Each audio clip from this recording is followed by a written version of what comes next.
2025 में भारत में 5,000 टन से ज़्यादा चांदी का आयात हुआ है और ये वर्ल्ड में जितना उत्पादन चांदी का है उसका 5वां हिस्सा है। तो इसके पीछे की वजह क्या है और क्या इसलिए चांदी भाग रही है क्या? चांदी नया सोना बन गया है। जब जब सोलर सेल्स का इस्तेमाल बढ़ता है, चांदी का इस्तेमाल बढ़ता है। और ETF में आप 10,000 रुपये भी अगर लगाएंगे तो उसका वेयर हाउस में उतना चांदी रखना पड़ेगा। चांदी को होल्ड किया जा रहा है अंतर्राष्ट्रीय स्तर पर। इन चीज़ों में जो चांदी इस्तेमाल हो रही है, सोलर सेल्स में, AI डेटा इक्विपमेंट में, इलेक्ट्रिक व्हीकल्स में और भी कुछ इलेक्ट्रॉनिक प्रोडक्ट्स में, अपनी बैटरी ऐसे निकाली है कि उसमें अगर चांदी का उपयोग 25-30 ग्राम कर दिया जाए तो उसकी रनिंग कैपेसिटी बढ़ जाती है। चांदी में मैं लोगों को थोड़ा अलर्ट रहने को कहूँगा कि आप अलर्ट रहिए। जब तक ये रिसर्च में कुछ नहीं निकलता है तब तक के लिए सब ठीक है। 70% तक चांदी को टूटते हम सब ने देखा है, तो वो आप कह रहे हैं कि खुदा ना खास्ता वो इतिहास भी दोहराया जा सकता है। अगर विकल्प निकल आया तो वो जो 55-60% चांदी कंज्यूम हो रही है इंडस्ट्रियल में, वो तो फिर खत्म होने लग जाएगी ना धीरे धीरे, बिकॉज आप उस विकल्प की तरफ जाएंगे। और ये पक्का है शालिनी कि वो जो विकल्प होगा वो इतना महंगा नहीं होगा। तो इस हिसाब से सिल्वर भी भाग रहा है, गोल्ड सब ने वैसे ही बढ़ा दिया है अपने पास और आगे भी बढ़ाते जाने की ही उनकी मंशा है। चाइना की भी कम से कम ऐसी ही है। तो फिर गोल्ड का क्या होगा? गोल्ड मुझे लगता है शालिनी के ज़्यादा सॉलिड है। सॉलिड का मतलब उसमें अगर मान लीजिए कल को करेक्शंस आती हैं, हाँ, तो सोने में इतनी गहरी करेक्शन नहीं आएगी। चांदी में ज़्यादा अगर करेक्शन आए दोनों साथ साथ तो चांदी में ज़्यादा गहरी करेक्शन आएगी। कि जब वो चाइना को भी मित्र बनाने की कोशिश कर रहे हैं, रशिया को भी मित्र बनाने की कोशिश कर रहे हैं, तो ये जो डावाडोल अर्थव्यवस्था है पूरी दुनिया की ट्रम्प की वजह से, वो ख़त्म हो जाएगी। जब तक ट्रम्प साहब बने हुए हैं, ये मेटल्स में जब ग्लोबल अनसर्टेनिटी और ग्लोबल इनस्टेबिलिटी, जियो इकोनॉमिक और जियो पॉलिटिकल प्रॉब्लम्स बनी रहेंगी। एक्चुअल डिमांड तो जो डेटा बता रहा है वो तो यही बता रहा है ना कि ये सिर्फ सट्टे के ऊपर या गहनों के ऊपर नहीं चल रहा है। देखिए, प्राइस एक ही होती है। जो सट्टेबाज भी उसी प्राइस पे लेगा, वो व्यक्ति भी सट्टेबाजी वाली प्राइस पे लेगा। ये 3.5-3.25 लाख में कितना अमाउंट सट्टे का है और कितना इसकी एक्चुअल प्राइस है। तो अगर कुछ होता है तो वो सट्टे वाला हिस्सा गायब हो जाएगा और एक्चुअल प्राइस इसकी रह जाएगी। मैं अपने पोर्टफोलियो में क्या सोना और चांदी अब वर्सेटाइल पोर्टफोलियो के नहीं बल्कि निवेश के लिए बढ़ा दूं? बिल्कुल, अब ये निवेश का एक संसाधन बन चुका है। To put all your eggs in the same basket. हमारे लिए एक चेतावनी है, मैं ये मान करके चलूं कि अगला कदम फूंक फूंक के रखना है, मंदी कभी भी आ सकती है। देखिए, भारत में मंदी का चांस। हेलो एवरीवन, आप देखना शुरू कर चुके हैं पैसा बोलता है विद एसकेटी। एसकेटी यानी कि मैं शालिनी कपूर तिवारी।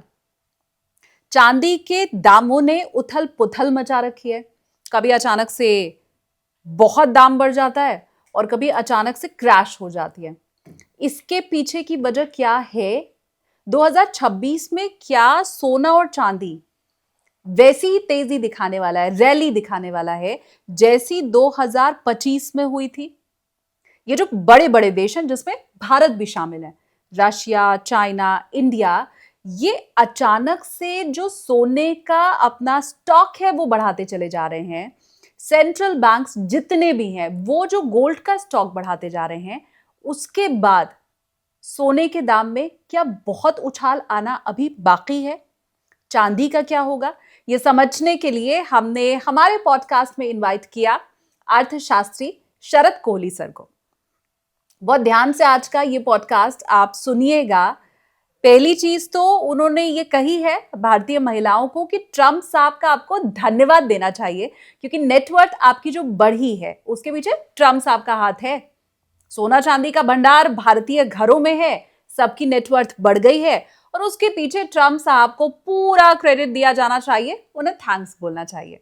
दूसरा, उन्होंने कहा है कि सोना चांदी का सट्टा जो खेलते हैं या इन्वेस्टमेंट जो करते हैं उन्हें भी ट्रम्प साहब का मंदिर बनवा लेना चाहिए, धूपबत्ती अगरबत्ती दिया जलाना चाहिए, क्योंकि जब तक डोनाल्ड ट्रंप अमेरिका के प्रेसिडेंट हैं तब तक सोने का दाम तो बढ़ता रहेगा, वर्ल्ड में टेंशन बढ़ती रहेगी। अब पॉडकास्ट देखकर आप ये समझ पाएंगे कि इसका आपके ऊपर असर क्या होगा।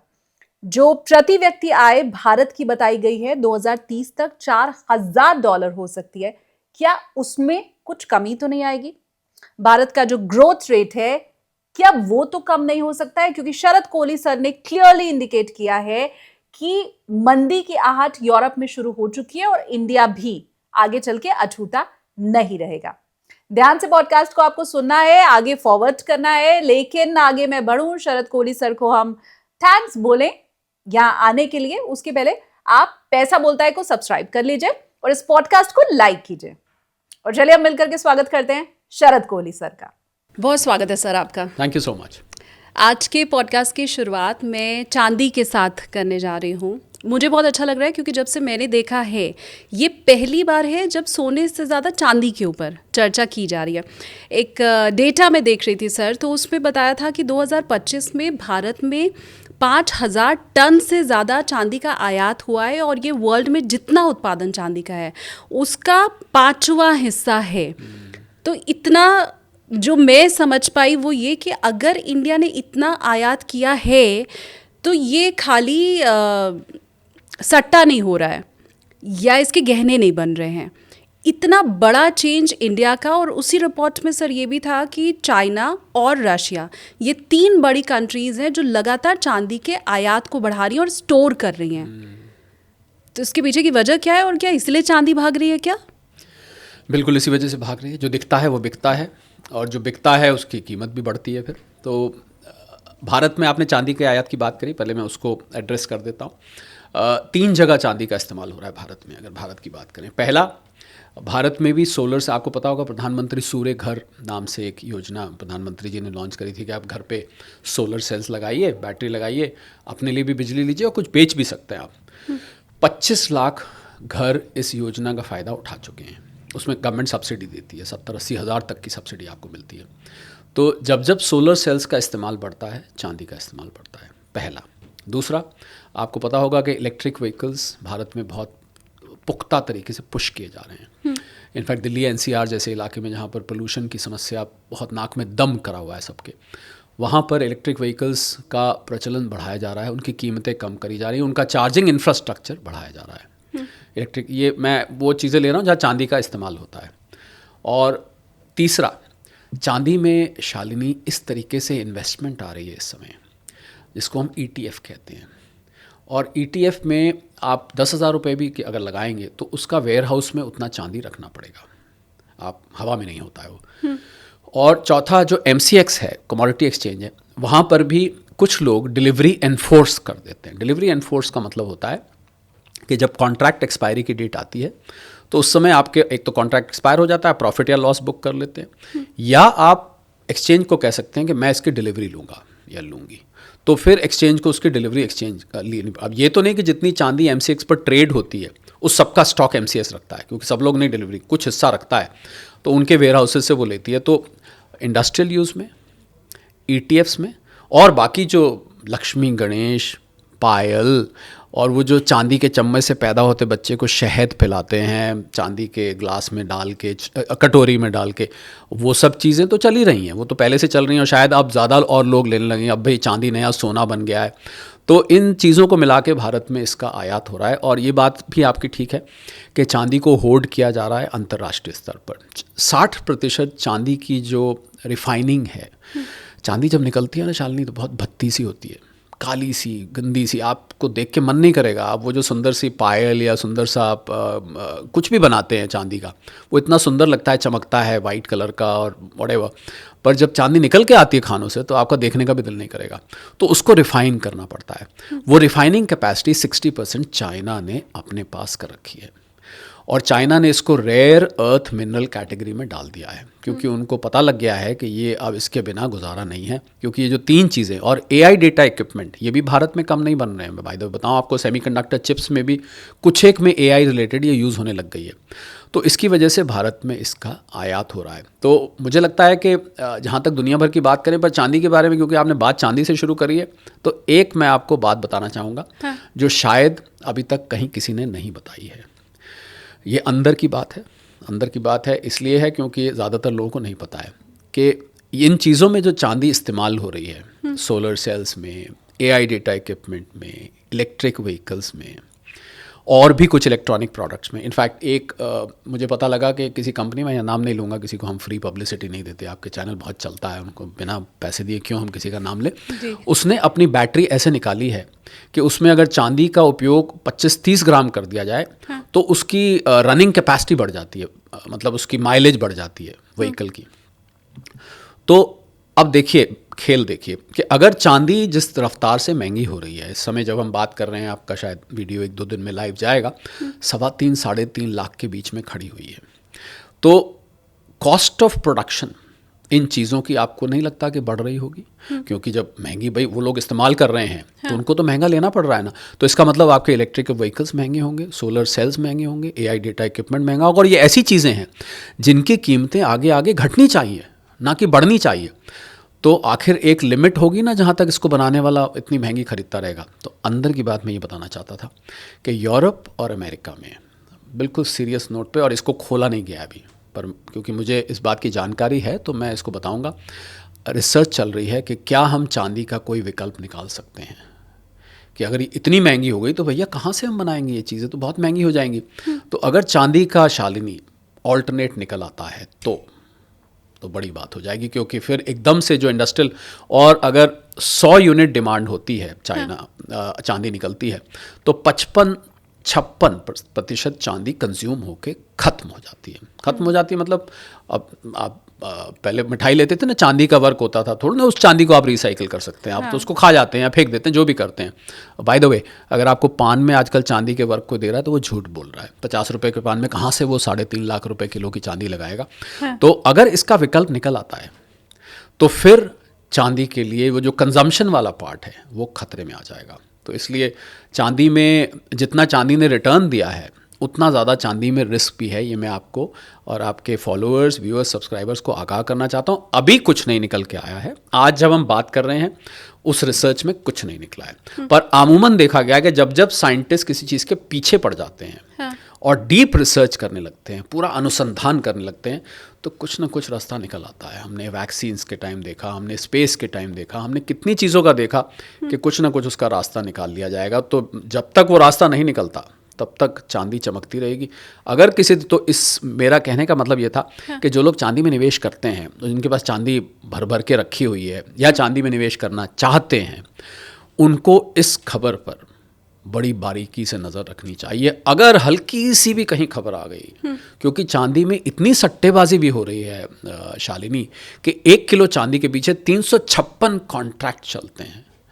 तो आप लगाइए कि अगर इतनी सट्टेबाजी हो रही है तो जैसे ही खबर आएगी तो सबसे पहले तो वो सट्टेबाज बेच के बाहर निकलेंगे। आपने जो घर में पायल रखी हुई है या चम्मच, ग्लास और कटोरी रखी है, वो तो बात की बात है, पहले तो वो लोग तो एकदम से वो क्रैश आ सकता है।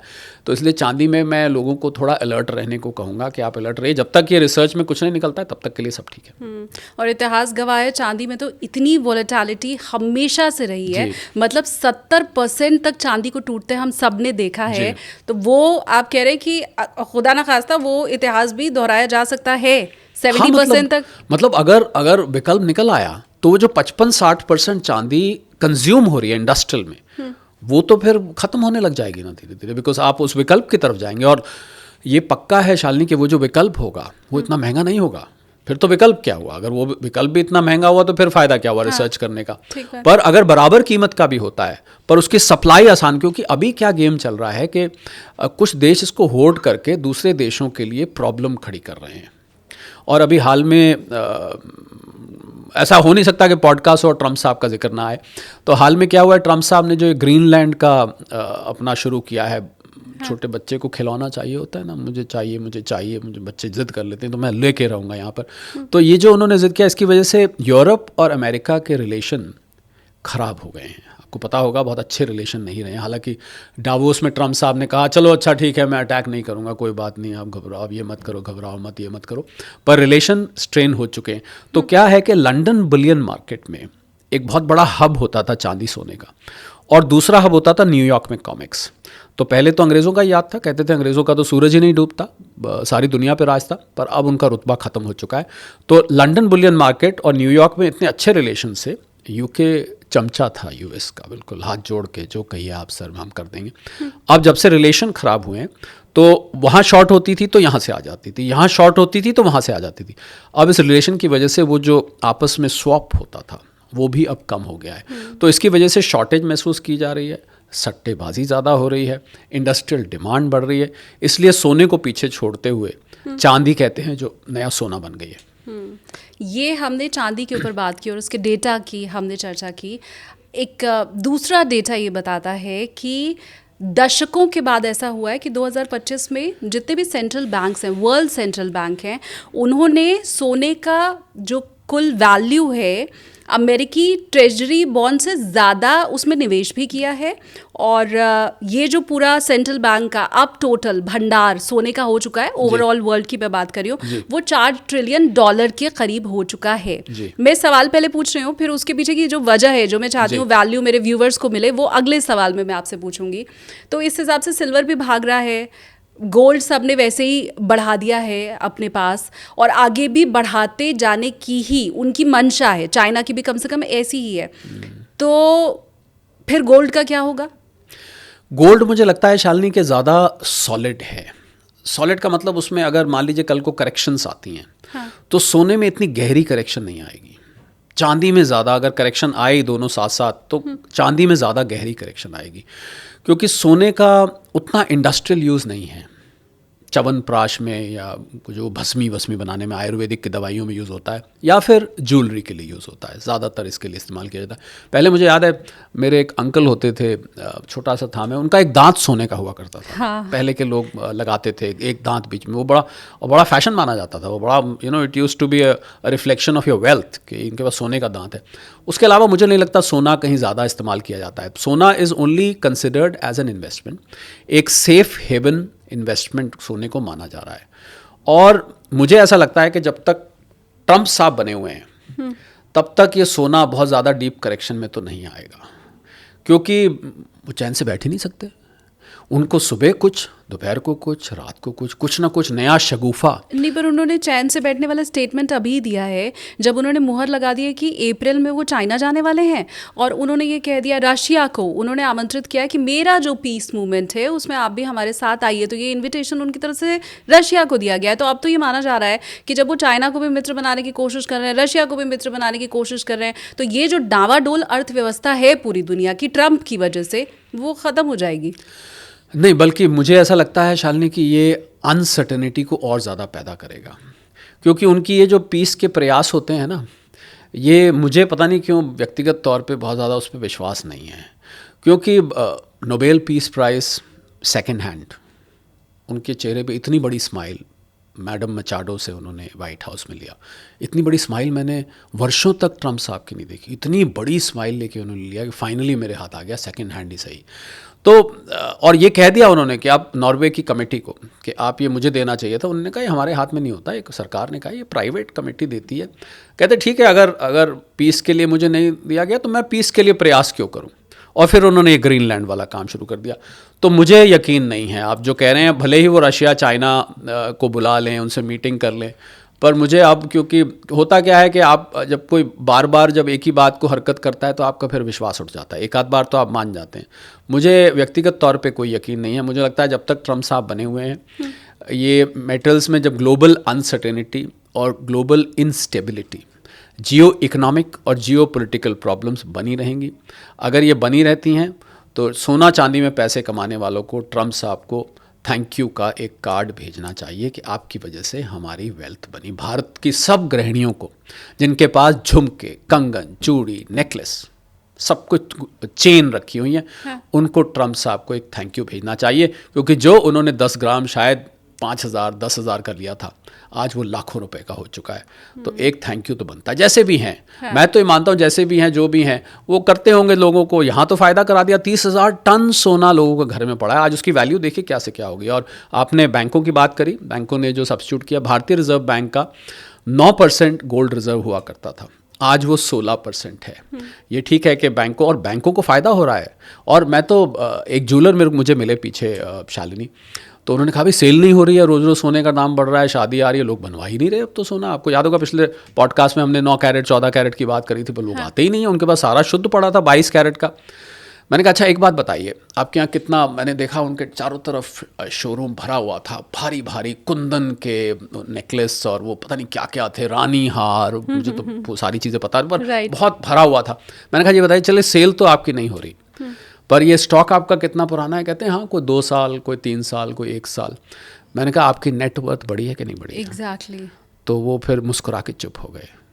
ऑब्वियस जवाब है कि बड़ी है। हाँ। तो सेल बढ़े। मैंने कहा अच्छा ये भी बताइए, जितनी आप सेल करते थे उससे कई गुना नेटवर्थ बढ़ गई है? इस पर भी वो चुप हो गए। नेचुरली कोई ऐसे हाँ तो नहीं करता है ओपनली। तो इतना नुकसान ज्वेलर्स का भी नहीं हुआ है, कुछ सेल थोड़ी बहुत 19-20 फ़र्क पड़ा है, भाई इतना नुकसान नहीं हुआ है। So I think overall as long as President Donald Trump is there, I think these metals will keep shining. That's what I feel. पिछले पॉडकास्ट की शुरुआत ही मैंने ऐसे की थी सर, जो आपके पहले हमने पॉडकास्ट अपलोड किया है।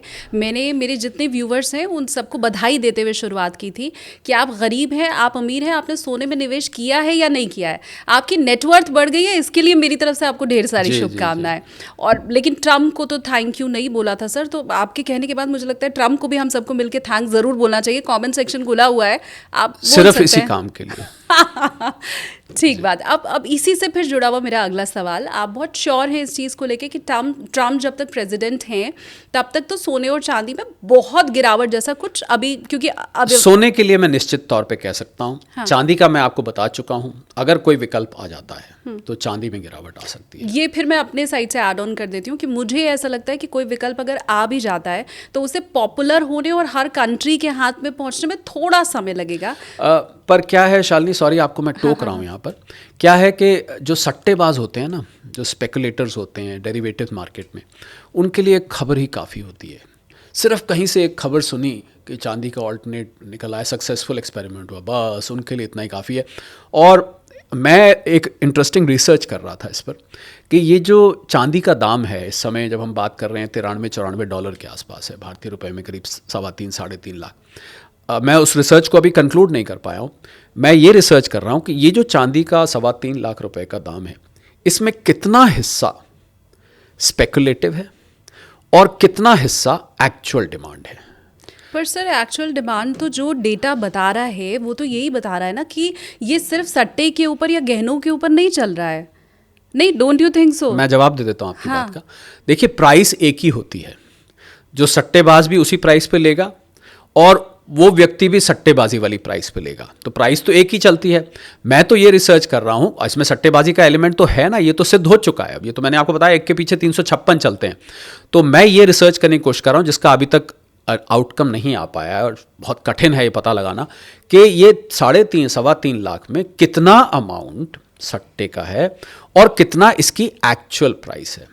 तो अगर कुछ होता है तो वो सट्टे वाला हिस्सा गायब हो जाएगा और एक्चुअल प्राइस इसकी रह जाएगी। ये रिसर्च तब काम आएगी अगर कुछ ऐसा होता है। तो I hope I am able to conclude on this research because, और मुझे पता लगा किसी और ने कभी इस पर इतना गहन चिंतन करने की कोशिश नहीं करी है, but I am trying my best. अगर पता लगा तो you will be the first person to know. Definitely sir, मैं वेट भी करूंगी और बहुत सारी शुभकामनाएं भी आपको मैं देती हूँ कि जल्दी आप ये इंक्लूड कर पूरा कंक्लूड कर पाएँ। पर संभावनाएं मैं तो तलाशने की कोशिश कर रही हूँ।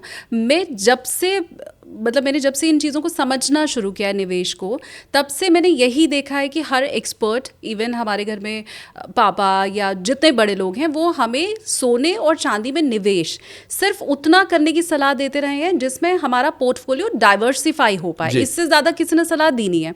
उसमें भी ज़्यादातर एक्सपर्ट कहते हैं कि अगर आप 15% गोल्ड एंड सिल्वर में निवेश कर रहे हैं तो सिल्वर बहुत कम रखिए, 3 या 4%, ज़्यादा वो भी गोल्ड रखने को कहते हैं। अब मेरा सवाल ये कि जो मौजूदा सिचुएशन है और आपने हमें जो इतना एक्सप्लेन करके बताया, अमेरिका, चाइना, इंडिया, रशिया, तो उस लिहाज से क्या ये जो परंपरा चली आ रही है कि सिर्फ पोर्टफोलियो को वर्सेटाइल रखने के लिए आप गोल्ड सिल्वर में निवेश कीजिए, उनको तोड़ना क्या अब ज़रूरी है? और उसमें भी गोल्ड का पार्ट ज़्यादा और सिल्वर को मात्र 4-5% तक रोक के रखने की जो सलाह दी जाती थी, क्या अब वो बढ़ाना ज़रूरी है? सीधा सवाल कि मैं अपने पोर्टफोलियो में क्या सोना और चांदी अब वर्सेटाइल पोर्टफोलियो के नहीं बल्कि निवेश के लिए बढ़ा दूं? बिल्कुल, आपने जो लास्ट में बात कही वहीं से मैं इसको उठाता हूँ। बिल्कुल, अब ये निवेश का एक संसाधन बन चुका है।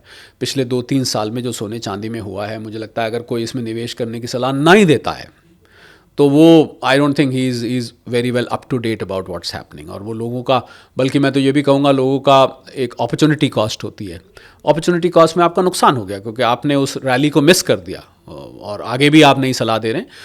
अब शालिनी, चांदी और सोने में आपके ओवरऑल पोर्टफोलियो का 20% अगर है तो अच्छा है। 25 तक भी आप जा सकते हैं, मतलब 1/4 से 1/5वां हिस्से तक आपके पोर्टफोलियो में वो होना चाहिए। पहले आपकी बात ठीक है, पहले ऐसे ही कहा जाता था, सोने को एज अ रिस्क हेज माना जाता था कि कल को कोई, कहते नहीं थे वो जब विदा होती थी, बेटी ले ये हार तेरे काम आएगा वगैरह वगैरह, ऐसे डायलॉग, तो ये और मुसीबत का साथी माना जाता था। पर अब ये मुसीबत का साथी तो है ही है, पर अब ये निवेश का साथी भी बन चुका है। पर फिर भी ये सब कहने के बाद भी और इतनी ज़बरदस्त भाग चांदी में और सोने में देखने के बाद भी मैं ये कहूँगा कि आपका पोर्टफोलियो फिर भी डाइवर्सिफाइड ही रहना चाहिए। Never put all eggs in the same basket. एक ही जगह सारा निवेश तो होना नहीं चाहिए क्योंकि उसमें रिस्क बहुत हो जाता है। कल को अगर कुछ हो गया तो आपका सारे पैसा डूब जाएगा। तो कम रिटर्न बेहतर है ज़्यादा रिटर्न और रिस्क से, ये ऐसा मेरा मानना है। और व्यक्तिगत तौर पे मैं बोलूँ तो क्योंकि मैं बहुत सारे प्लेटफॉर्म्स पे जाता हूँ तो शरद कोहली ये सुन लेगा कि उसके एडवाइस से या उसकी एनालिसिस से रिटर्न कम आया, पर ये सुन के मुझे दुख होगा कि किसी के खून पसीने की कमाई बिल्कुल डूब गई।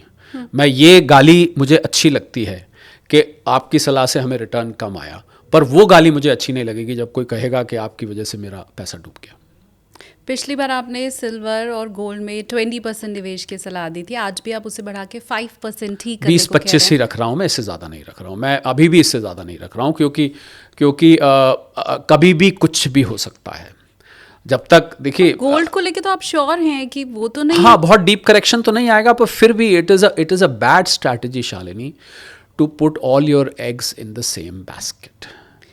60% म्यूचुअल फंड में रख के 20% गोल्ड और सिल्वर में अगर मैं रख रही हूँ और म्यूचुअल फंड को कम करके 5%, मतलब 55% म्यूचुअल फंड और 25% गोल्ड और सिल्वर में अगर मैं रख रही हूँ, तो वो मेरी गलती क्यों नहीं है?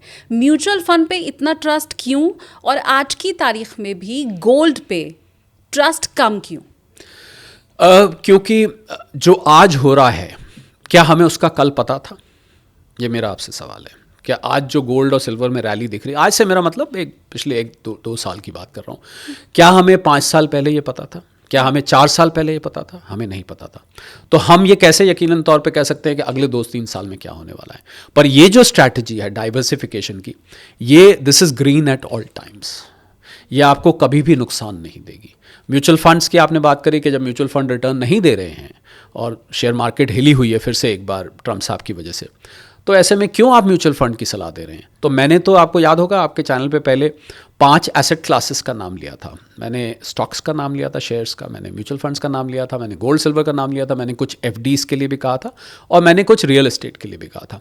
तो जब आप फैला के रखते हैं तो ऐसे में अगर कुछ हो जाता है तो आपका एक एसेट क्लास डूब भी गया तो दूसरा एसेट क्लास आपको बचा लेगा, या मैं यूँ कहूँ बाकी के 4 आपको बचा लेंगे।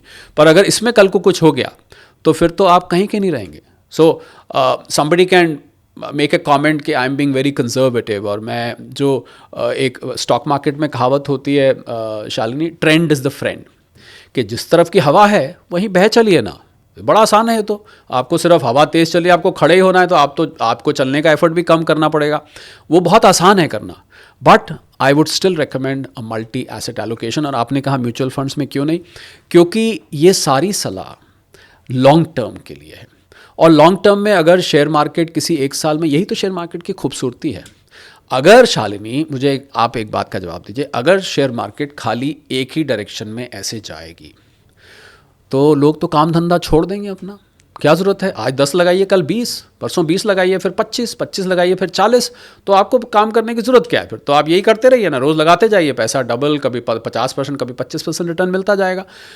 The beauty of stock market is it never has a consistent pattern, but over a period of time, यानी कि 10-15 साल में स्टॉक मार्केट ने कितना रिटर्न दिया ये सबके सामने है। आप इसको आराम से, कोविड आप छोड़िए, कोविड के टाइम निफ्टी 7-7.5 हज़ार पे था, आज निफ्टी 25,000 पे है।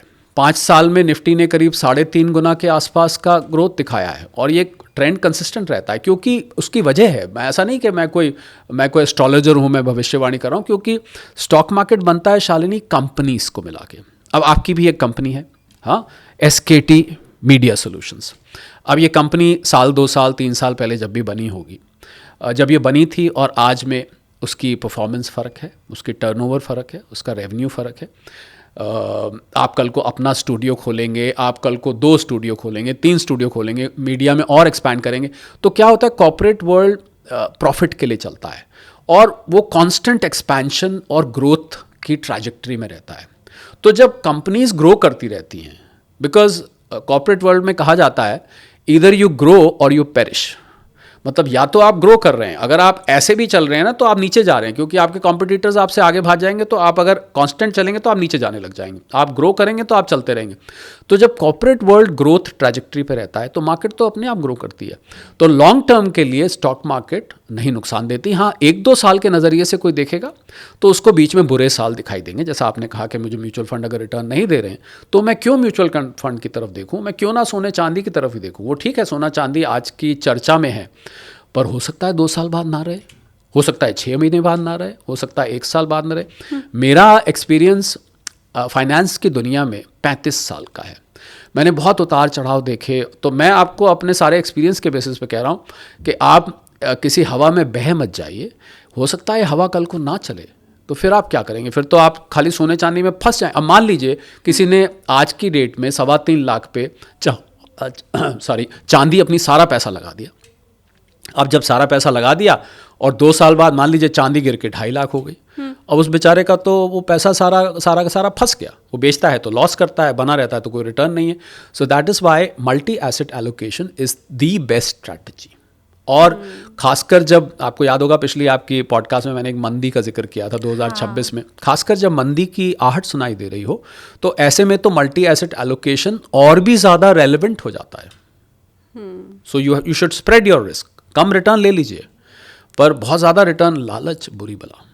मेरे फादर भी ये कहा करते थे सर कि आपने ट्रेंड इज ट्रेंड ज़रूर कहा, पर वो कहते थे जब सब लोग एक और चलना शुरू कर दें बाजार में तो वो काम नहीं करना चाहिए। वो स्टॉक्स के लिए कहा जाता है। हाँ। वॉरेन बुफे साहब यही कहते थे, कि कहते हैं, बल्कि अब तो रिटायर हो गए हैथवे से, पर वो यही कहते हैं कि जब सब खरीद रहे हैं तो आप बेचो, जब सब बेच रहे हैं तो आप खरीदो। वो एक स्टॉक मार्केट की शालिनी स्ट्रैटेजी है। पर ट्रेंड इज फ्रेंड कहा जाता है जो लोग स्टॉक मार्केट में स्विंग ट्रेडिंग करते हैं कि जहाँ की, अब मान लीजिए फंडामेंटल्स कंपनी के कुछ और कह रहे हैं पर उसका स्टॉक प्राइस बढ़े जा रही है और आपके पास मौका है तो आप बहती गंगा में हाथ धो लीजिए ना, फिर क्या दिक्कत है आपको, अगर ट्रेंड इज फ्रेंड का ये मतलब है। वो एक स्ट्रैटेजी है जो आप कह रहे हैं जी। अब मैं उसी मंदी के ऊपर आगे चर्चा करूं, रिवर्स गियर में हम चलते हैं हमारे पहले पॉडकास्ट की तरफ। आप ही की बात का समर्थन करता हुआ एक बयान है और वो है हमारे पूर्व मुख्य आर्थिक सलाहकार अरविंद सुब्रमण्यम सर का, जिन्होंने ये क्लियरली बोला है कि अभी भी 50% टैरिफ वाली ट्रम्प की जो बात है वो इंडिया के लिए परेशानी का सबब बनी हुई है। दूसरा वो ये भी कह रहे हैं कि 7.4% की रफ्तार से हमें आगे बढ़ते रहना होगा। अगर ज़रा भी इसमें कमी आई तो ये भी हमारे लिए प्रॉब्लमेटिक हो सकता है। भाग्यशाली हमें मानना चाहिए, सुब्रमण्यम सर ने कहा भाग्यशाली मानना चाहिए अगर हम 7.34% के दायरे के आसपास भी बने रह पाएँ अगले कुछ सालों में। तो क्या ये भी इंडिकेशन है या हमारे लिए एक चेतावनी है, मैं ये मान करके चलूँ कि अगला कदम फूंक फूंक के रखना है, मंदी कभी भी आ सकती है? देखिए, भारत में मंदी का चांस कम है क्योंकि हम खुद ब खुद एक दुनिया है, 140-45 करोड़ लोग, 55% हमारी इकॉनमी 55 से 60% कंजम्पशन पे चलती है। आप और हम जाके सामान खरीदते हैं, सर्विसेज लेते हैं, उससे चलती है। अगर वैश्विक मंदी की आहट सुनाई दे रही है, मैंने भारत की मंदी की बात नहीं करी थी, मैंने वैश्विक मंदी की बात करी थी, क्योंकि विश्व की अर्थव्यवस्था शालिनी मात्र 2.5% पे ग्रो कर रही है। हम जहाँ 7.5 के आसपास हैं तो हम दुनिया से 3 गुना ज़्यादा स्पीड पे ग्रो कर रहे हैं। और आपको अगर सच्ची बात बताऊं तो जो अपने आप को कुछ देश विकसित कहते हैं, डेवलप्ड कंट्रीज, उनको आप अगर निकाल के देखें डेटा, जीडीपी का कोई 0.2% पे ग्रो कर रहा है, कोई 0.8% पे कर रहा है, कोई 0.5 पे कर रहा है। और मुझे पता नहीं क्यों ऐसा लगता है कि आंकड़े सिर्फ प्लस में रखने के लिए दिखाए जा रहे हैं, असल में वो रिसेशन में हैं। पर क्योंकि आपको, अगर आप रिसेशन में ऑफिशियली आ जाते हैं, 2 कंसेक्यूटिव क्वार्टर्स में इकोनॉमी में रूल होता है, आप अगर रिसेशन माइनस में जाते हैं तो आपको ऑफिशियली रिसेशन में घोषित कर दिया जाता है। और एक दफ़े आप रिसेशन में आ जाते हैं तो आपके यहाँ निवेश आना बंद हो जाता है, आपके साथ बहुत सारा इंटरनेशनल ट्रेड इम्पैक्ट होना शुरू हो जाता है, आपके यहाँ नौकरियाँ प्रभावित होनी शुरू हो जाती हैं। मतलब अंतर्राष्ट्रीय स्तर पर आपको बहुत अच्छा नहीं देखा जाता। आप जब जाएंगे ना, अरे इनकी इकोनॉमी तो रिसेशन में है, जैसे कोई व्यक्ति भी हो, 2 व्यक्ति हो, एक बहुत अच्छा नहीं कर रहा तो उसको थोड़ा सा इज लुक डाउन अपॉन, कि बहुत अच्छे नहीं है। तो इसलिए मुझे लगता है कि उन्होंने ये 0.2, 0.8, ये कोई ग्रोथ नहीं है, this is as good as recession. तो जब दुनिया भर में रिसेशन की आहट सुनाई दे रही है और भारत अगर 7.3, 7.4 पे ग्रो कर रहा है, दैट इज़ वेरी क्रेडिबल। पर यहाँ से अगर विश्व और ज़्यादा गहरी मंदी में शालिनी जाता है तो कुछ ना कुछ उसकी आंच भारत पर तो आएगी। हमारे वो सेक्टर्स जो विदेश से डील करते हैं उनको दिक्कत होगी, हमारे एक्सपोर्ट्स में दिक्कत आएगी। और जहाँ तक अमेरिकन टैरिफ्स की आपने बात करी, तो ट्रम्प साहब की तो खैर जितनी बात की जाए कम है। पहले 25% मैं उस दिन मैथमेटिक्स कर रहा था, 25% पहले लगाया कृषि प्रोडक्ट्स की वजह से, 25% लगाया रशियन ऑयल की वजह से, 500% की फिर धमकी दी, कितने हो गए, 550। फिर 25% हम ईरान से क्यों डील करते हैं, $1.68 बिलियन का हमारा ईरान के साथ, तो 25% इसका, 575% टैरिफ। सीधा कह दीजिए ना कि आप अपना सामान यहाँ मत भेजिए, ये टैरिफ का गेम क्या खेल रहे हैं। और मज़े की बात, जब वो कहते हैं prime minister Modi is a great man, prime minister Modi is a very dear friend, prime minister Modi is a great leader, कल भी उन्होंने बोला prime minister Modi is a great leader, is a very close friend. मुझे तो डर लग जाता है जब वो ऐसे कहते हैं, क्योंकि उसके साथ पीछे एक शगुफा छोड़ देते हैं, नए टैरिफ का या इमिग्रेशन का, कुछ ना कुछ छोड़ देते हैं। तो मुझे लगता है कि हमारे एक्सपोर्टर्स प्रभावित हुए हैं, ऐसा नहीं है। टेक्सटाइल्स हैं, जेम्स एंड ज्वेलरी है, लेदर फुटवेयर है, कुछ चीज़ें, तो कुछ एक्सपोर्टर्स मुझे ऐसे मिले शालिनी जो कि 3-4 दशक से लगातार अमेरिका पर ही चल रही थी। एक साउथ में जगह है तिरुपुर, वहाँ पर टी शर्ट्स और गारमेंट्स बनते हैं, मैं वहाँ गया हूँ। 12 लाख महिलाएं वहाँ पर फैक्ट्रीज़ में काम करती हैं जो केवल और केवल अमेरिकन ब्रांड्स के लिए सामान बनाती हैं। गैप है और भी बहुत सारे ब्रांड्स हैं जिनके लिए बनाती हैं, सबके सब खाली बिकॉज 50% टैरिफ लगा दिया आपने, तो एज गुड एज हमारा जो प्रोडक्ट। और इसके बावजूद भी कुछ लोग काम करते रहे, क्योंकि 6 राउंड बातचीत की हुई। हर बार उन एक्सपोर्टर्स को उम्मीद रहती थी कि शायद अब कुछ निकल के आएगा, शायद अब कुछ निकल के आएगा, शायद इस बार हो जाए, शायद इस बार कुछ नहीं हुआ। अब उनकी नौकरियां खतरे में आ गई हैं, क्योंकि कुछ डिस्काउंट ये दे रहे थे, कुछ डिस्काउंट इंपोर्टर्स दे रहे थे, किसी तरह वो they were trying to stay afloat, English में कहते हैं, किसी तरह अपने आप को चलाने की कोशिश कर रहे थे। पर अब लंबे वक्त तक नहीं चल पाएगा। पर एक अच्छी बात ये हो रही है कि हम FTAs बहुत जल्दी हम कर रहे हैं। फ्री ट्रेड एग्रीमेंट्स हमने ऑस्ट्रेलिया के साथ किया, न्यूजीलैंड के साथ किया, UAE के साथ किया, UK के साथ किया, और इस महीने mother of all FTAs EU के साथ हम एक FTA करने जा रहे हैं। 186 से 188 बिलियन डॉलर्स का, वो जो 27 नेशंस का EU का ग्रुप है, उसके साथ 186-188 बिलियन डॉलर का बायलैटरल ट्रेड होता है। अगर ये FTA हो जाता है, मुझे लगता है वो जो अमेरिका से नुकसान हुआ उसकी काफ़ी हद तक भरपाई हो जानी चाहिए। पूरी तो नहीं हो पाएगी पर काफ़ी हद तक हो जाएगी। और जो EU की प्रेसिडेंट है उर्सुला, वो यहाँ 26 जनवरी के लिए आ भी रही हैं, एज ए चीफ गेस्ट शायद आ रही हैं। उसके बाद ये डील होने की उम्मीद है, तो वो डील मुझे लगता है काफ़ी हद तक ऑफसेट करेगी, क्योंकि ट्रेड बढ़ेगा। ट्रम्प साहब ने क्या किया है शालिनी, कि उन्होंने ना बाकी की दुनिया को बहुत क्लोज ले आए हैं। There is a word call huddle, तो सब लोग ऐसा लगता है बहुत पास मिलके गले मिलने लग गए हैं। और ट्रम्प साहब अपने आप को अलग थलग करके उन्होंने बाकी दुनिया की दोस्ती बढ़ा दी है। एक और अच्छा, एक थैंक्स और बनता है, एक थैंक्स तो महिलाओं का था ना, ये भी थैंक्स बनता है। हाँ। और FTA की स्पीड बढ़ा दी। आपको पता होगा ये EU का FTA 10 साल से लटका हुआ था, और देखिए अब जब से ट्रम्प साहब ने EU को धमकी दी टैरिफ की, कि आप ग्रीनलैंड में मुझे सपोर्ट नहीं कर रहे हैं, और फ्रांस को तो उन्होंने कहा कि आप फ्रेंच वाइन अमेरिका में बहुत पॉपुलर है। जो लोग वाइन के शौकीन हैं वो जानते हो अमेरिका में इतनी फ्रेंच वाइन पी जाती है, और फ्रेंच वाइन नाम से बिकती है और बहुत शौक से बिकती है। और ट्रम्प साहब को पता था इस बात का। उन्होंने कहा आप गाज़ा पीस बोर्ड में आ जाओ, नहीं आए तो मैं तुम्हारी फ्रेंच वाइन पर 200% टैरिफ लगा दूंगा। ये तक उन्होंने अपने आप को इतना अलग थलग कर लिया है। मुझे ये नहीं समझ में आ रहा शालिनी कि आखिर अब ट्रम्प साहब या अमेरिका का दोस्त है कौन। ठीक बात। और एक अगर इंस्टीट्यूट खोला जाए, जिस इंस्टीट्यूट में ये ट्रेनिंग दी जाए कि कैसे दोस्त को दुश्मन बनाना है, तो उस इंस्टीट्यूट के फाउंडर कौन होंगे मुझे कहने की जरूरत नहीं है। अच्छे भले दोस्तों को दुश्मन बना लिया। हालांकि दुश्मनों को जो करीब लाने का काम उन्होंने किया है वो हमने इंडिया और चाइना रिलेशनशिप में भी देखा है। कल मैं जब न्यूज़पेपर पढ़ रही थी तो मैंने ये देखा कि इंडियन गवर्नमेंट अब रीथिंक कर रही है अपने उस विचार को जिसमें हमने चाइना के साथ जो ट्रेड था उससे काफ़ी कम करने की कोशिश की थी इसके पहले जब हमारा सीमा विवाद हुआ था। लेकिन अब उसको भी रीथिंक करने की इंडियन गवर्नमेंट सोच रही है। उनकी पहली एक कोशिश है कि जहाँ से भी रोजगार बढ़ सके वो काम किया जाए, चाहे भले वो जो इंडिया चाइना ट्रेड कुछ कम करने की चर्चाएं हुई थी उसको सोचा जाए। तो एनीवे पर इसमें ये बात मैं जोड़ना चाहूँगा आपने जो कहा कि चाइना बहुत ज़्यादा विश्वास पात्र नहीं है। मतलब चाइना पे आप इतना यकीन नहीं कर सकते कि कुछ ना कुछ हरकत वो करता। अभी जो वो पाकिस्तान ऑक्यूपाइड कश्मीर का हिस्सा है उस पर उसने पाकिस्तान ने उसको हैंडओवर करा, उसने वहाँ पर इंफ्रास्ट्रक्चर बनाना शुरू कर दिया। तो चाइना पे ना कभी अरुणाचल में कुछ कुछ शरारत होती है तो चाइना पे आप मतलब पूरी तरह से यकीन नहीं कर सकते हैं आप। मतलब ठीक है वो तो कोशिश करी जा रही है कि इस ट्रेड को बढ़ा भी है trade. By the way Hindi चीनी भाई कुछ दिखाई दिया है हमारा वहाँ से इम्पोर्ट और भारत से एक्सपोर्ट बढ़ा है चाइना में। तो मुझे लगता है कुछ फ़र्क पड़ा है। पर चाइना पे आप यू कैन नॉट ट्रस्ट कि आप अमेरिका हमारे साथ इस तरह कर रहा है तो हम चाइना हमारा बहुत क्लोज का मित्र बन जाए। मुझे लगता है वो China is not very very trustworthy. I say it with a disclaimer. और अब तो मुझे लगता है वो जो राष्ट्रीयता वाला सवाल खड़ा हुआ था कि आप राष्ट्रीय मतलब वो भावना नहीं है आपके अंदर अगर आप चाइनीज़ माल इस्तेमाल कर रहे हैं। हालांकि ये बहुत डिरेल हो जाएगी सर, पॉडकास्ट का पूरा सब्जेक्ट ही चेंज हो जाएगा।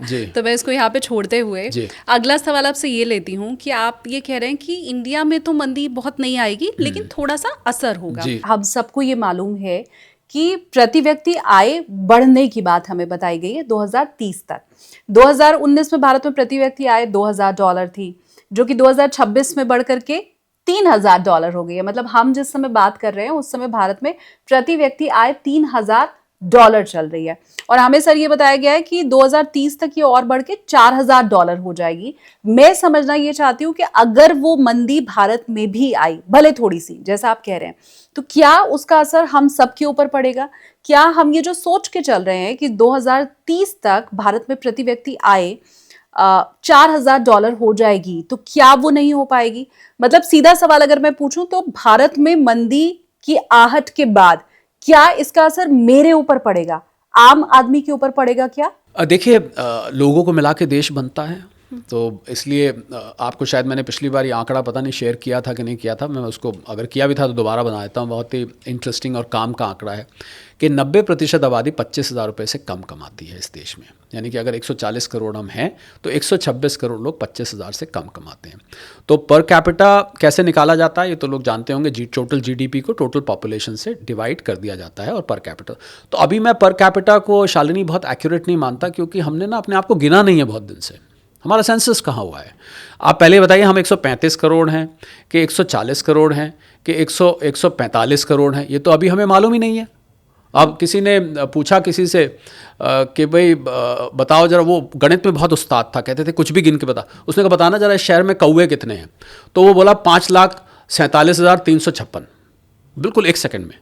मैंने कहा यार ये 5 लाख तुमने क्या कौवे जाके गिने हैं? आपको कैसे पता है इस शहर में इतने कौवे हैं? कहता नहीं आप गिन लो। तो उसने कहा मान लो ज़्यादा निकले, कहता ज़्यादा निकले तो सुना उसके रिश्तेदार मिलने आए हुए हैं, और कम निकले तो समझा बाहर गए हुए हैं वो। तो इस तरीके, because we haven't counted ourselves, हमने अपने आप को गिना कहाँ है। अब जो सेंसस होगा 2027 में आपको फाइनल आंकड़ा आ जाएगा। तो मुझे लगता है एक्चुअल पर कैपिटा शालिनी तब पता लगेगी। अभी पर कैपिटा मेरे अनुमान के हिसाब से $2700 के आसपास है, जिसको $4000 का प्रोजेक्शन करा जा रहा है, 2700-2800 के बीच में। But I still feel that we need to have exact head count.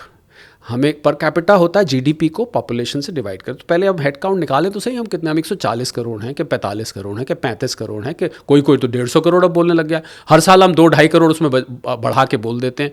So I think we should wait for the census to conclude. पर आपकी बात कि अगर ऐसा कुछ होता है तो क्या उस पर आम आदमी पर प्रभाव पड़ेगा? तो हम इकोनॉमिक्स में एक टर्म यूज़ करते हैं शालिनी, उसको हम कहते हैं trickle down effect. Trickle down effect का मतलब है कि अगर आपकी जीडीपी 7-7.5%, 8% से बढ़ रही है और कंसिस्टेंटली बढ़ती रहती है, या चलिए कंसिस्टेंटली छोड़िए, मान लीजिए 1 साल में बढ़ गई, तो क्या जो पंक्ति में खड़ा अंतिम व्यक्ति है उस तक वो फ़र्क पड़ रहा है? क्या उसकी आय, उसकी नेटवर्थ भी 7.5% बढ़ी? तो इसका विश्लेषण मैंने इस प्रकार से किया कि हमारी पॉपुलेशन में हिस्से बना दीजिए। कुछ लोग होते हैं जो इस जीडीपी का ज़्यादा लाभ उठा जाते हैं, यानी कि उनकी इनकम कई गुना बढ़ जाती है, जीडीपी से भी ज़्यादा बढ़ जाता है। कुछ लोग होते हैं जिनके ऊपर मॉडरेट फ़र्क पड़ता है, मतलब उनको फ़र्क पड़ता है पर मॉडरेट पड़ता है, पड़ता ज़रूर। कुछ लोग हैं जिनके ऊपर नहीं पड़ता है, मतलब वो तो आप पूछिए ना, आपके कमेंट सेक्शन में देख, अरे कहाँ भैया हम तो जहाँ थे वहीं खड़े हैं, ये वो, फिर वो पॉलिटिकल भी हो जाते हैं, ये मोदी जी, ये वो, ये राहुल गांधी वगैरह वगैरह, वो पॉलिटिकल कमेंट शुरू हो जाते हैं। और कुछ लोग होते हैं शालिनी जिनकी जो नेगेटिव में भी चले जाते हैं वो। तो मैं देखिए, हालांकि ये पॉडकास्ट फाइनेंशियल है, आपके चैनल्स कुछ फाइनेंशियल भी हैं, और मैं फिलोसॉफिकल यहाँ पर होना नहीं चाहता, पर मैं ये यकीनी तौर पे मानता हूँ, मुझे नहीं पता कितने लोग मेरे से एग्री करेंगे, शायद कुछ लोग कटाक्ष भी करें इस बात पे, कि डेस्टिनी नाम की तो कोई चीज़ होती है। आप अगर डेस्टिनी को नहीं मानते हैं, हाँ। आप नहीं मानते, आप कहते हैं आपकी किस्मत आपके हाथ में है, तो पूरी तरह से अपने हाथ में हो तो आप पूरा मेहनत करने वाले को तो फिर अंबानी साहब से आगे पहुंचाना चाहिए ना, क्योंकि मेहनत तो लोग अंबानी साहब से भी ज़्यादा करने वाले बैठे हैं। तो कुछ डेस्टिनी का रोल होता है, पर इसको एक तरफ रखते हैं, हम अभी सिर्फ और सिर्फ इकोनॉमिक्स और फाइनेंस पे बात कर रहे हैं। तो मुझे लगता है वो ट्रिकल डाउन इफेक्ट से अगर कंसिस्टेंटली इकोनॉमी बढ़ती रहे लगातार कुछ साल तक 8-8.5% पे, तो पंक्ति में खड़ा अंतिम व्यक्ति भी कुछ ना कुछ समृद्धि उसको महसूस होती है। 8-8.5% तक आप एक्सपेक्ट कर रहे हैं? नहीं, मैं एक्सपेक्ट तो नहीं कर रहा, मैं तो बात कर रहा हूँ। और आपको इसके बाद भी कुछ लोग ऐसे रह जाते हैं शालिनी, जिनके ऊपर इस अर्थव्यवस्था के बढ़ने का कोई असर नहीं होता। मैंने चाइना में अपनी आंखों से देखा, मैं चाइना, एक वहाँ जगह है ग्वांगझाओ, वहाँ गया, वहाँ पर कुछ फैक्ट्रीज थी, और ये उस टाइम की बात है जब चाइना लगातार 10% पे बढ़ रहा था। चाइना का रुतबा था सारे, अब तो चाइना की जीडीपी 5% है, 10% से बढ़ रहा था और लगातार बढ़ रहा था 2 दशकों से। तो इस हिसाब से तो हर व्यक्ति वहाँ का समृद्ध हो जाना चाहिए था। मैंने उन फैक्ट्रीज़ में लोगों को काम करते देखा, मैं उन फैक्ट्री के मालिकों से मिला, उन्होंने मुझे बताया, और मुझे फैक्ट्री घुमाने ले गए, और फैक्ट्री थी कि पूरा शहर था। उन्होंने मुझे बताया कि ये लोग यहाँ पर सिर्फ इनको हम सुबह का नाश्ता देते हैं, दोपहर का खाना देते हैं, रात का खाना देते हैं, और एक रहने के लिए जगह देते हैं, कोई पैसे नहीं दिए जाते उनको। वो रहने की जगह भी बहुत वो शेयरिंग टाइप होती है, डॉर्मेट्री टाइप होती है। आप सोचिए कि जो देश लगातार 10% से बढ़ रहा था, अगर कोई कहता है मुझे कि चाइना में गरीबी नहीं है, तो उसको पैसे ही नहीं मिलते हैं। वो कहता है इनको कोई चीज़ की ज़रूरत होती है तो वहाँ एप्लीकेशन देते हैं, हमें अगर महसूस होता दवाई चाहिए, कुछ चाहिए, वो हम करा देते हैं, कपड़े इनको कंपनी से मिलते हैं, मतलब पैसे नहीं दिए जाते हैं। भोजन के बदले वो काम करें, भोजन के बदले वो काम करें, और रहने की जगह के बदले वो काम करें, तो ऐसा भी होता है। तो इकॉनमी के बढ़ने का इफेक्ट शालिनी, और इकॉनमी के घटने का इफेक्ट हर व्यक्ति पर एक जैसा नहीं पड़ता है। आपकी बात का मैं सीधा जवाब दूं, अलग अलग तबकों पर अलग अलग उसका असर देता है। इंडस्ट्रियलिस्ट के ऊपर कुछ और असर होता है, नौकरी पेशा वालों पे कुछ और असर होता है, प्रोफेशनल्स पे कुछ और असर होता है, जो बिल्कुल गरीब लोग हैं उन पे कुछ और होता है, जो अनऑर्गेनाइज सेक्टर के काम करने वाले हैं, कारपेंटर्स हैं, बिजली का काम करते हैं, प्लम्बिंग का काम उनके ऊपर कुछ और असर होता है। तो मुझे लगता है बहुत अनइवन ये रहता है सारा, पर ये ज़रूर है कि अगर इकॉनमी लगातार तेज़ रफ्तार से बढ़ती रहे तो कुछ ना कुछ फ़र्क, ट्रिकल डाउन इफेक्ट सभी के ऊपर थोड़ा थोड़ा आता है। लेकिन गवर्नमेंट का जो आंकड़ा है प्रति व्यक्ति आय का, आपका अनुमान उससे कम का है? नहीं, मैं ना कम का कह रहा हूँ ना ज़्यादा का कह रहा हूँ। मैं आपको ये कहना चाह रहा था कि क्योंकि हमारी गणना ठीक नहीं है अभी, और इसमें कोई सरकार को कसूर, क्यों गणना हुई नहीं कोविड की वजह से। आपको पता होगा 2021 में होनी थी, हर 10 साल बाद सेंसस होता था, तो 21 में रह गई, अब रह गई तो रह ही गई। अब इसके लिए fund, by the way, process शुरू हो चुका है, और आपको घर घर जाके, अब तो ऑनलाइन प्रोसेस है, आपको अपने आप को गिनना पड़ेगा, ना केवल गिनना पड़ेगा बल्कि आपकी क्या क्वालिफिकेशन है, आप कितना कमाते हैं, परिवार में कितना लोग हैं, कुछ आपका और डेटा भी आपको करना पड़ेगा, क्योंकि ये डेमोग्राफिक्स ये देश की पॉलिसी बनाने में काम आते हैं। तो मैं ये आपके पॉडकास्ट के माध्यम से सभी लोगों तक ये दरख्वास्त करना चाहूँगा कि अगर आपसे कोई जनगणना का व्यक्ति या कोई फॉर्म इलेक्ट्रॉनिकली या फिजिकली आता है तो आप सारा डेटा दीजिए, क्योंकि वो डेटा देश की पॉलिसी बनाने में काम आता है। अगर आप नहीं देंगे तो पॉलिसी फिर गलत बन जाती है, फिर शिकायत होती है। इसके पहले जब जनगणना हुई थी, क्योंकि मैं वाराणसी में थी उस वक्त, और मैंने उस वक्त अपने आसपास अंकल आंटीज और सबको यही कहते सुना था कि नहीं वो जो पूछ रहे हैं ना, ठीक जवाब नहीं देना है, नहीं तो इनकम टैक्स वाले आ जाते हैं। क्योंकि वो सारा डेटा तब ले रहे थे ना कि आपके घर में टीवी है या नहीं, फ्रिज है या नहीं, तभी तो पता लगेगा आर्थिक स्थिति क्या है। तो अगर घर में उस समय सालाना इनकम 24,000 थी तो उसको काम करके लोग 1,024 का 1,000 बता रहे थे, 19-20 का जी, फर्क जी, नहीं जी, था, एकदम जमीन अब आसमान मुझे का लगता है फर्क इसकी था। ज़रूरत नहीं है, क्योंकि 12 लाख रुपए तक तो अब आपकी वैसे ही इनकम Tax माफ है। free, तो हाँ। मुझे लग रहा है अब आप टीवी है तो बताइए, कार है तो बताइए, कोई इसमें नहीं है। और दूसरा, इस जनगणना की इन्फॉर्मेशन को इनकम टैक्स से कोरिलेट नहीं किया जाता, ये इकोनॉमिक पॉलिसीज़ बनाने के लिए, क्योंकि फिर वही लोग होते हैं जो शिकायत करते हैं कि इकोनॉमिक पॉलिसी ठीक नहीं है, ये उस तक लाभ नहीं पहुंच रहा, हमें तो कोई फ़ायदा मिला नहीं। तो पॉलिसीज़ ठीक बनाने के लिए, बल्कि आपके आज पॉडकास्ट का आपने अच्छा जिक्र किया, आई think you should cooperate with the census team, जो भी आपके घर आता है, पूरी इन्फॉर्मेशन और ठीक इन्फॉर्मेशन दीजिए, तभी ये पॉलिसी ठीक बनकर आएंगी। तो मैंने ये नहीं कहा कि पर कैपिटा इनकम गलत है, मैं ये कह रहा हूँ कि अभी इसका ठीक अनुमान लगाना पॉसिबल नहीं है जब तक हमारी जनगणना नहीं हो जाती। मौजूदा जो नीतियां हैं अर्थव्यवस्था के लिए और हमारे आगे बढ़ाने के लिए जो जिम्मेदार हैं, मैं चाहती हूँ आप एक अगर हमें उसका भी थोड़ा आकलन आपके हिसाब से करके बताएं, क्योंकि जब हम डेटा देखते हैं तो वो ये बताता है कि हमें 1 ट्रिलियन इकोनॉमी होने में आज़ादी के बाद 60 साल का समय लग गया। फिर 2 ट्रिलियन इकोनॉमी हम 2014 में बने, और जी। उसके बाद हम सब जानते हैं कि कैसे आगे की जो हमारी गति रही है। 2021 में 3 ट्रिलियन और 25 में ही 4 हमने ट्रिलियन। पहले ही समय से जी। पहले छू लिया उस आंकड़े को। तो मैं ये चाहती हूँ कि आपके हिसाब से वो आकलन क्या है, आप जितना सोच रहे हैं वो उतनी ही तेज़ी से क्या आगे बढ़ रहा है, और इन फ्यूचर भी आपको लग रहा है कि वो वैसे ही बढ़ता रहेगा या कुछ कमी आपको लग रही है? एक पुराना गाना मैंने सुना था शालिनी बचपन में, और बहुत पुराना गाना है, मुझे याद है मेरी दादी जी सुनाती थी, सिकंदर ने पोरस से की थी लड़ाई तो मैं क्या करूं। अब ये गाने का रेलेवेंस आपके सवाल में छुपा हुआ है। इसका रेलेवेंस ये है कि भाई इकोनॉमी बढ़ रही है 7% से 7.5%, तो बढ़ता रहे, बड़ा साफ आसान पैमाना है। आप 2014 में कहाँ खड़े थे? लोगों को ना actually people have short memories. आपको अगर मैं पूछूं आप 2014 में कितना कमाती थी, तो आपको बहुत दिमाग पर जोर डालना पड़ेगा, पुराने अपने फॉर्म 16 निकाल के देखने पड़ेंगे, पुरानी अपनी इनकम टैक्स रिटर्न निकाल के देखनी है ना, ऐसा ही होता है।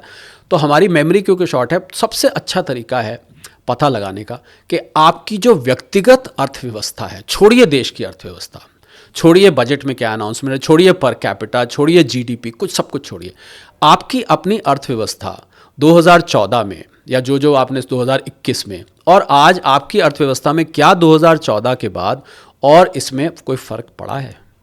अगर फ़र्क पड़ा है तो आपको ये सब देखने की ज़रूरत ही नहीं है।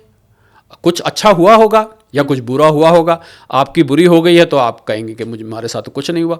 अब जब भी जैसे ही आप ये बात डालेंगे ना सोशल मीडिया, बड़े सारे कमेंट्स आने शुरू हो जाएंगे, अरे भैया ये कहाँ वैसे के वैसे खड़े हैं, अरे मरवा दिया मोदी जी ने, अरे ये कर दिया, इस टाइप के आपको मिडिल क्लास ख़त्म कर दिया, ये कर दिया, तो आपको विविध प्रकार के कमेंट्स मिलेंगे। तो मुझे लगता है कि हर व्यक्ति को अपनी व्यक्तिगत अर्थव्यवस्था से, मैंने कहा ना सिकंदर ने पोरस से की थी लड़ाई, अर्थव्यवस्था बड़ी थी तो बड़ी थी, 2 ट्रिलियन थी, 2 ट्रिलियन बार बार या 4 ट्रिलियन नाम लेने से मेरा बैंक बैलेंस तो बढ़ नहीं रहा है। अगर मैं आज 4.18 ट्रिलियन पे हूँ तो क्या ये बार बार मेरे कहने से मेरा बैंक बैलेंस बढ़ जाएगा? मुझे तो ये देखना है कि मेरी अर्थव्यवस्था, तो आपके फॉलोअर्स, व्यूअर्स, सब्सक्राइबर्स को आज मैं एक रिक्वेस्ट करना चाहूँगा। आप 2014 में कहाँ खड़े थे और आज 2026 की शुरुआत में आप कहाँ खड़े हैं? थोड़ा सा दिमाग पे जोर डाल के एक कमेंट डालिए। क्या आपने कोई तरक्की, क्या आपकी सैलरी कितनी थी, आपकी आम जो भी आप करते हैं, आप हो सकता है नौकरी करते होंगे, आप कोई प्रोफेशन चलाते होंगे, आप कोई बिजनेस चलाते होंगे, आप कोई इंडस्ट्री चलाते होंगे, आप टीचर होंगे, कुछ भी करते होंगे, आप डॉक्टर होंगे, एडवोकेट होंगे, सीए होंगे, तो 2014 के मुकाबले और आज के मुकाबले दोनों को माइनस कर दीजिए और बताइए कि, या कंपेयर कर लीजिए, बताइए कि आप में कोई तरक्की हुई है। छोड़ते हैं ना जीडीपी को और $1 ट्रिलियन को, और इसको छोड़िए ना, $1 ट्रिलियन तो बहुत सारे लोग हम में से तो लिखना भी नहीं जानते कितना होगा। By the way $4 trillion 3,60,000 crore रुपए होता है। हम लोग $1 ट्रिलियन बोलते हैं कि बोलने में आसान है, पर हम रुपए में देखें तो इतना होता है। तो इसलिए अपनी अर्थव्यवस्था, और सबसे बढ़िया पैमाना है ये आपको अपनी देखने का, मेरी तरक्की हुई या नहीं हुई। तो आप मेरे से आकलन मांग रहे हैं तो मैं तो लोगों को कह रहा हूं कि आप देख के बताइए। अगर नहीं हुई तो just be open about it. अगर आपको लगता है आप जहां 2014 में खड़े थे वहीं खड़े हैं, कुछ लोग ऐसे भी होंगे शालिनी 2014 में 1 लाख कमाते होंगे, आज शायद वो 30,000 कमा रहे हो, हालांकि कम होंगे, ऐसे कम होंगे, बहुत कम होंगे। तो I think that isn't that the best way of knowing how the economy is doing instead of going into macro numbers. नहीं, पर अगर मैं सैलरी क्लास की बात करूं तो उसका तो हमेशा हो सकता है किसी का 3 साल में प्रमोशन हो, किसी का 5 साल में हो, पर प्रमोशन और इंक्रीमेंट तो होते ही हैं। पर आपको रोक रहा हूं मैं यहाँ पर एक सेकंड के लिए, आपको रोक रहा हूं। प्रमोशन क्यों होता है और कब होता है? प्रमोशन आपकी कंपनी देती है, ठीक है। कंपनी अगर आपको साल का 10 लाख देती थी, अब प्रमोशन करके आपका अप्रेजल करके 12-13 लाख 15 लाख हो गया, फिर उसके बाद आपका 2-3 साल बाद 20 लाख हो गया, फिर 22 लाख हो गया, तो कंपनी ने ये पैसे कहाँ से निकाले? फालतू देने के लिए। कंपनी जेब से तो दे नहीं रही। इसका मतलब कंपनी का बिजनेस भी साल ब साल बढ़ रहा है। मैंने आपको बताया था ना, कॉर्पोरेट्स ईदर ग्रो और दे पेरिश। तो कॉर्पोरेट ग्रो कर रहा है ना, तो उसके पास पैसा आ रहा है, तो आपको इंक्रीमेंट दे रहा है ना, तो आपका इंक्रीमेंट आप कहेंगे कि मेरी एक्सपीरियंस इतना हो गया। हाँ, तो exactly, आप यही कहने लगे। मुझे पता था आप क्या कहें कि भाई मेरा एक्सपीरियंस भी तो इतना हो गया, तो आज भी तो अगर मुझे सैलरी फालतू मिल रही है, तो क्योंकि मेरा एक्सपीरियंस बढ़ गया, मेरी नॉलेज बढ़ गई, मेरी एक्सपर्टीज बढ़ गई, कंपनी के लिए मेरी वैल्यू बढ़ गई। तब मैं ट्रेनी थी, इंटर्न थी। बिल्कुल ठीक बात है। हाँ। तो भाई इसमें देश की इकोनॉमी का क्या रोल है? यही कहना चाह रहे थे ना आपके। देश की इकोनॉमी का इसमें रोल ये है कि जिस कंपनी ने आपको इंक्रीमेंट दिया, उस कंपनी ने तरक्की करी, तभी तो आपको इंक्रीमेंट दिया ना।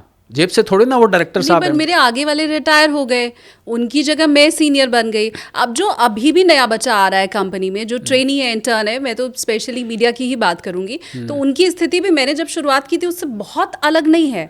मतलब ऐसा नहीं है कि मैंने अगर शुरुआत किया था और मेरी पहली तनख्वाह अगर 30,000 थी, तो आज जो ट्रेनी आ रहा है उसकी पहली तनख्वाह 1.5 लाख रुपया नहीं है, वो भी आस ही पास है।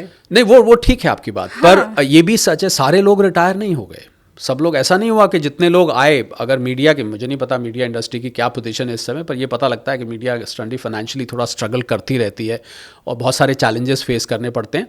पर अगर मीडिया की भी ओवरऑल आप रेवेन्यू लेंगे, कहीं ना कहीं से वो रेवेन्यू बड़ा होगा, तभी वो आज दे पा रहे हैं। तो I think that growth which the company or employer is showing is because the country is growing. Otherwise the company cannot grow if the macros of the country are not growing. मतलब अगर देश तरक्की नहीं कर रहा है, तो exceptions हो सकते हैं कि कंपनी फिर भी तरक्की करे जा रही है, पर जनरली ऐसा नहीं होता है। राइट। क्योंकि ये हम स्टॉक मार्केट में भी ऐसे ही ट्रैक करते हैं कि अगर इकोनॉमी ग्रो कर रही है, तो वो कंपनीज ने ग्रो किया है, तब इकोनॉमी ग्रो कर रही है। तो तब ऐसे नहीं इकोनॉमी ग्रो कर रही है। और मुझे लगता है कि लोगों की अगर नेटवर्थ बढ़ रही है, आपने इन्वेस्टमेंट्स कहीं कर रखी हैं, सोने चांदी की बात नहीं करते, वो हम कर चुके। मान लीजिए आपने म्यूचुअल फंड्स में, शेयर्स में लगा रखा और आपकी इन्वेस्टमेंट्स अब बढ़ चुकी हैं, that is because the outcome of growth of the country is culminating, is trickling down in to the growth of your company, जहाँ आपने निवेश किया हुआ है। तो इस तरीके से इसको देखना चाहिए। तो मैं ना मुझे लगता है ये बहुत सेल्फिश अप्रोच है कि बजाय देश की जीडीपी, देश की अर्थव्यवस्था, देश की $1 ट्रिलियन कितने हो गए, देश का फॉरेक्स रिजर्व, देश का परचेज मैनेजर्स इंडेक्स, ये तो आंकड़े आते रहते हैं हर दूसरे तीसरे महीने, आपको पता है। आप अपनी अर्थव्यवस्था देखिए, मेरी घर की अर्थव्यवस्था ने कैसा परफॉर्म किया है। क्या मेरे घर के हालात सुधरे हैं? क्या मैं पहले 1 कमरे के मकान में रहता था, अब मैं 2 में रहता हूँ, अब मैं 3 कमरे में रहता हूँ? क्या मेरे बच्चे अब अच्छे स्कूल में पढ़ते हैं? क्या मेरे पास पहले एक बाइक होती थी, अब मेरे पास कार है? क्या मेरे पास पहले छोटी कार होती थी, अब मैं बड़ी कार अफोर्ड कर सकता हूँ? और होता क्या है शालिनी, कि हमें लगता है हमारा ये सब जन्म सिद्ध अधिकार है तरक्की करना। जैसे आप कह रहे थे ना, भाई सैलरी मेरी बढ़ी तो मेरा अधिकार है, पर कहीं उसके अंदर आई एम अ वेरी मैं एक देशभक्त हूँ। मैं it is nothing to do with politics, I am a very apolitical person. तो क्योंकि आपके देश ने तरक्की करी, तो वो तरक्की की आँच आप तक भी आई। थोड़ी आई, ज़्यादा आई, कम आई, बिल्कुल नहीं आई, वो वैरायटी हो सकती है, पर मुझे लगता है देश की तरक्की आप तक पहुँची। पर हम क्या करते हैं शालिनी, हम उसको सारा अपने ऊपर क्रेडिट ले लेते हैं। Right. मैंने मेहनत करी, मैंने पढ़ाई आगे करी, मैंने इतनी भाग दौड़ करी, मैंने खून पसीना बनाया, वो सब ठीक है, पर उसमें कहीं अगर इकोनॉमी आपको सपोर्ट नहीं कर रही होती, तो आप ये नहीं कर पाती। This is how we connect the entire thing, because economy आपसे और मेरे से ही तो बनती है। Agreed. So this is the whole thing. तो आपके, मैं उम्मीद करता हूँ सवाल का जवाब मिल गया। और मैं चाहती हूँ मेरे व्यूवर्स से भी कि वो मुझे कमेंट्स करके बताएं कि 2014 में आपकी अर्थव्यवस्था क्या थी, और अब जब 2026 में हम बात कर रहे हैं तो आपकी अर्थव्यवस्था क्या है, वो आप कमेंट्स करके जरूर बताइए। जरूर, मैं इस कमेंट का तो मैं इंतजार करूंगा पढ़ने का, मुझे आप फॉरवर्ड करिएगा जरूर। Definitely sir. अब मैं चाहती हूँ आखिर में हम थोड़ा ये समझ लें कि 2026 में क्या इन्वेस्टमेंट की स्ट्रैटेजी हमें चेंज करनी है, ये पहला सवाल। और दूसरा सवाल ये कि क्या 2025 की ही तरह सोना और चांदी 2026 में भी परफॉर्म करने वाला है क्या? सोना और चांदी में जो लोग कमाना चाहते हैं, उनको ट्रम्प साहब का एक मंदिर बनवाना चाहिए। और वहाँ पर उनकी मूर्ति लगा के रोज़ उनको धूप बत्ती अगरबत्ती दिखानी चाहिए, माला पहनानी चाहिए, वो बने रहेंगे तो सोने चांदी ऊपर जाता रहेगा, जो मैं हम पहले बात कर चुके हैं। आपका जो पहला सवाल था कि क्या स्ट्रैटेजी चेंज करनी चाहिए, जी हाँ, अपने इन्वेस्टमेंट पोर्टफोलियो को एक बार टेबल पर रख कर रिव्यू करिए। अगर आपको लग रहा है कि आप किसी एक एसेट क्लास में बहुत ज़्यादा पैसा लगाए हुए हैं, आपने बहुत ज़्यादा पैसा एक side which is we call it as a lopsided investment, कि आपका एक तरफ वज़न ज़्यादा है, तो उसको इक्वलाइज कर दीजिए, उसको स्प्रेड कर दीजिए। हाँ, ये मैं नहीं कहूँगा कि अगर कोई घाटे में है तो उसको लॉस में बेच के कर दीजिए, पर अगर नॉर्मल रिटर्न आप दे रहे हैं तो उसको, जैसे मुझे तो बहुत सारे लोग शालिनी मिलते हैं जिन्होंने एफडी कर रखी है खाली बैंकों में, 5 बैंकों में एफडीज कर रखी हैं। क्या एफडी का 6-7% रिटर्न है, वो भी घट रहा है, अब टैक्स काट के 4-4.25% रह जाता है। तो दिस इज़ नॉट गुड। मुझे लगता है अब सेविंग्स अकाउंट में लोगों ने पैसा रखा हुआ है, मुझे ऐसे लोग मिलते हैं जिन्होंने सारी अपना पैसा सेविंग्स अकाउंट में रखा हुआ है, 2.5-3% पे पैसा रखा है। ये तो इससे तो बेटर फिर एफडी है कि कम से कम आप, अगर आप 10 लाख रुपए सेविंग्स अकाउंट में 1 साल के लिए छोड़ देते हैं, तो केवल अगर मैं एफडी से तुलना करूं तो आपने अपना 30-40 हज़ार का नुकसान कर लिया, और अगर मैं म्यूचुअल फंड स्टॉक से तुलना करूं तो आपने शायद 1 लाख रुपए का नुकसान कर लिया बिना जाने। ये नुकसान ऐसा है, we call this as notional loss. ये नुकसान ऐसा नहीं कि आपको दिखाई दिया, पर उसको हम अपॉर्चुनिटी कॉस्ट कहते हैं, कि आपने वो अपॉर्चुनिटी मिस करी, 1 साल आपका पैसा ऐसे ही आइडल पड़ा रहा। तो स्ट्रैटेजी ये चेंज करनी है कि आपको अपनी इन्वेस्टमेंट्स को स्टडी करिए और अंतर्राष्ट्रीय खबरों पर नज़र रखिए। शालिनी का चैनल देखते रहिए, वो तो समय समय पर आपको अपडेट करते रहते हैं। तो आपको जब कहीं ये मंदी की जिसकी मैंने बात करी, इसकी आहट और तेज़ आने लग जाए, तो आप उससे पहले ही अपने इन्वेस्टमेंट्स को रिस्क फ्री बना लीजिए। मंदी में रिस्की इन्वेस्टमेंट्स में इन्वेस्ट नहीं करना चाहिए। सोना तो रिस्क को हेज करता है, रिस्की इन्वेस्टमेंट फिर स्टॉक्स रिस्की बन जाते हैं, फिर स्टॉक्स बनते हैं तो म्यूचुअल फंड्स भी रिस्की हो जाते हैं। तो अगर किसी व्यक्ति ने खाली स्टॉक्स में लगा रखा है, उनको भी मैं सलाह दूंगा आप उसको फैला दीजिए। अगर आपने खाली म्यूचुअल फंड्स में लगा रखा है, फैला के जो मैंने 4-5 आपको एसेट क्लासेस बताई उसमें कर दीजिए। और किसी ने खाली प्रॉपर्टी में लगा रखा है, वो भी सही नहीं है, उसको भी आप स्प्रेड करके इन 4-5 एसेट, थोड़ा सा मुश्किल काम है शालिनी, बिकॉज क्या होता है, हम लोग काम में इतने मशरूफ़ रहते हैं कि अपने ही पैसे पे ध्यान नहीं देते हैं। पैसा कमाने में इतना वो हो जाते हैं, रोज़ वही सुबह शाम का रूटीन बिजी, आज ये मीटिंग, अब ये आपको लूँ तो आज ये पॉडकास्ट है, आज ये पॉडकास्ट है, अब ये करना है, ये अपलोड करना है, सोशल मीडिया देखना है, ये इससे मिलना है, उससे मिलना है, कि पैसा तो आता है पर उस पैसे की संभाल नहीं हो पाती है। तो पैसे को संभालना जब आप सीख जाएंगे, and this is one of the mantras to make you wealthy, if you are taking care of your money. अगर आप अपने पैसे के लिए काम कर रहे हैं तो पैसा आपके लिए काम करना शुरू कर देगा। पर लोग पैसे के लिए काम ही नहीं करते, तो पैसा भी सोचता है ठीक है, जब मेरी इन्होंने परवाह नहीं करी तो पड़ा रहूँगा मैं ऐसे, क्या करना है मुझे रिटर्न दे के। That's what money thinks. Lot of people don't know कि पैसा सोचता भी है, पैसा यही सोचता है। आप तो पैसा बोलते हैं, मैं बोलता हूँ पैसा सोचता भी है, क्योंकि आपने मेरे बारे में नहीं सोचा तो मैं आपके बारे में क्यों सोचूं। वो बिल्कुल बदले की भावना रखता है। तो I think you should reallocate your portfolio according to the situation which is emerging globally. अब यहाँ मेरा थोड़ा सा और कन्फ्यूजन आ गया और मैं चाहती हूँ आप मुझे समझाएं भी कि वो मैं कैसे करूँ। आपने कहा अगर एक ही तरफ पैसा लगा रखा है तो उसको हम स्प्रेड कर दें, अगर सिर्फ म्यूचुअल फंड या स्टॉक है तो आप उसको भी स्प्रेड करने की बात करें। जबकि हम तो एक्सपर्ट से सर यही सुनते आए हैं कि म्यूचुअल फंड सेफ है, मार्केट अगर डाउन भी जा रहा है तो अपने निवेश को और बढ़ा दीजिए क्योंकि अब तो वो आपको सस्ते में मिल रहा है। तो उस लिहाज से अगर मैं सोचूं तो मुझे म्यूचुअल फंड में जो पैसा मेरा पड़ा है, अगर एक तरफा भी पड़ा है, तो उसको कम से कम खाली करके और स्प्रेड करने की ज़रूरत तो नहीं है। उस सलाह पे अगर मैं यकीन करूं तो अगर मार्केट आगे डाउन भी जाने वाला है, मंदी भी होने वाली है, तो एक्सपर्ट ये कहते हैं कि आप तो खुश हो जाइए क्योंकि बचा खुचा जो पैसा है कल तक आपने महंगे में खरीदा था, आज तो और सस्ते में खरीदेंगे। तो फिर मैं ये कैसे समझूं और कैसे करूं?